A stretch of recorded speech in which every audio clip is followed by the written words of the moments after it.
मैं विजय कुमार अपने YouTube channel पर स्वागत करता हूं। आज बहुत ही महत्वपूर्ण विवाद जो कि केंद्र सरकार राज्य सरकार के बीच में चला आ रहा है और राज्य सरकारें जो है लगातार विदेशी कंपनियों से संपर्क कर रही हैं, ग्लोबल टेंडर निकाली हैं, लेकिन विदेशी कंपनियों ने जो है वैक्सीन देने से इनकार कर दिया।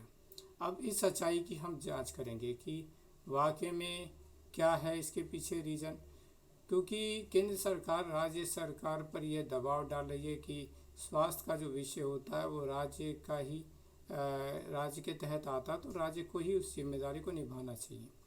लेकिन हमें ये भी समझना होगा कि ये एक इमरजेंसी है, आपदा है। ऐसे में केंद्र सरकार की जिम्मेदारी ज़्यादा बनती है, तो इसीलिए वैक्सीन की व्यवस्था कराना भी केंद्र सरकार की जिम्मेदारी हो जाती है।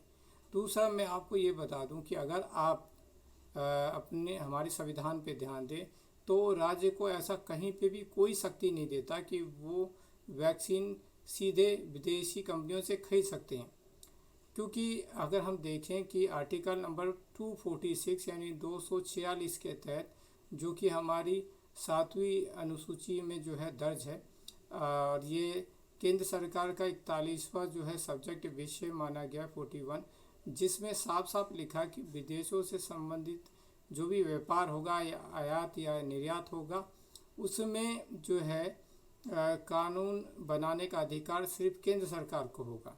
तो ऐसे में अगर हम किसी भी कंपनी जैसे मॉडर्ना, फाइजर ने अभी हाल ही में जो है सीधे सीधे राज्यों को कह दिया कि हम राज्यों को जो है वैक्सीन नहीं दे सकते हैं, ना बेच सकते हैं, हम जब भी बेचेंगे तो केंद्र सरकार को बेचेंगे। तो आप खुद ही समझ सकते हो कि जब हमारा आर्टिकल जो है, हमारा संविधान कह रहा है कि इसमें केंद्र सरकार को ही शक्ति दी गई है, केंद्र सरकार ही ऐसा कर सकता है, तो क्या ये एक मजाक चल रहा है इस समय कि केंद्र सरकार को ये नहीं पता कि पावर जो है वो केंद्र सरकार के पास ही है। तो अगर राज्य अगर ऑर्डर कर भी दें और वो ऑर्डर आ भी जाता है तो वो बॉर्डर पे ही फंसा रहेगा अगर किसी नियम या कानून के तहत जो है केंद्र सरकार उसे रोक देती है। तो ऐसे में भी हो सकता है कि राज्यों के सामने समस्या पैदा हो जाए। और सबसे पहली तो बात यह है कि कोई भी वैक्सीन आज हर एक व्यक्ति की ज़रूरत है, क्योंकि ये एक जान बचाने के लिए जो है एक साधन है। ऐसे में हमें ये सोचना होगा कि कोई कंपनी क्यों हमें देगी, क्योंकि अगर मान लेते कि अगर वो बॉर्डर पे आके किसी भी तरह से फंस जाता है तो उसका एक मिनिमम जो टेम्परेचर है वो हमें उस पर रखना होता है। अगर वो स्पॉइल कर जाएगी तो ख़राब हो जाएगा। तो इसीलिए जो है हमें ये भी समझना होगा कि क्यों जो है कंपनियां जो है मना कर रही हैं इस समय देने से।